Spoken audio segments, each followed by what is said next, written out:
तर यावर्षी ना आम्ही संक्रांतीसाठी गावाकडे आलो होतो आणि खरं सांगायचं तर मला सिटीपेक्षा गावाकडे सण साजरे करायला खूप जास्त आवडतात. म्हणजे भेटी पण होतात आणि मनाला एक वेगळं समाधान पण भेटतं.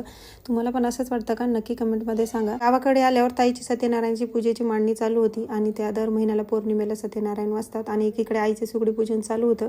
मग मी पटकन तयार झाले आणि आजची पूजा 3 ते 6 या वेळेतच सांगितली होती, त्यामुळे आम्हाला याच वेळेत करायची होती आणि नंतर विठ्ठल रखुमाईच्या मंदिरात पण जायचं होतं.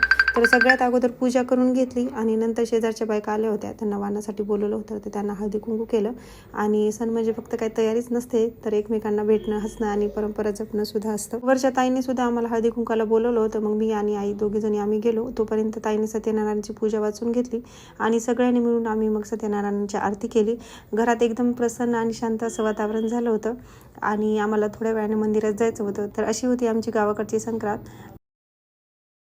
तर यावर्षी ना आम्ही संक्रांतीसाठी गावाकडे आलो होतो आणि खरं सांगायचं तर मला सिटीपेक्षा गावाकडे सण साजरे करायला खूप जास्त आवडतात. म्हणजे भेटी पण होतात आणि मनाला एक वेगळं समाधान पण भेटतं. तुम्हाला पण असंच वाटतं का? नक्की कमेंटमध्ये सांगा. गावाकडे आल्यावर ताईची सत्यनारायणची पूजेची मांडणी चालू होती आणि त्या दर महिन्याला पौर्णिमेला सत्यनारायण वाचतात आणि एकीकडे आईचे सुगडी पूजन चालू होतं. मग मी पटकन तयार झाले आणि आजची पूजा 3 ते 6 या वेळेतच सांगितली होती, त्यामुळे आम्हाला याच वेळेत करायची होती आणि नंतर विठ्ठल रखुमाईच्या मंदिरात पण जायचं होतं.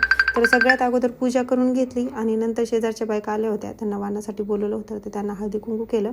आणि सण म्हणजे फक्त काही तयारीच नसते, तर एकमेकांना भेटणं, हसणं आणि परंपरा जपणं सुद्धा असतं. वरच्या ताईने सुद्धा आम्हाला हळदी कुंकाला बोलवलं होतं. मग मी आणि आई दोघीजणी आम्ही गेलो. तोपर्यंत ताईने सत्यनारायणची पूजा वाचून घेतली आणि सगळ्यांनी मिळून आम्ही मग सत्यनारायणाची आरती केली. घरात एकदम प्रसन्न आणि शांत असं वातावरण झालं होतं आणि आम्हाला थोड्या वेळाने मंदिरात जायचं होतं. तर अशी होती आमची गावाकडची संक्रांत.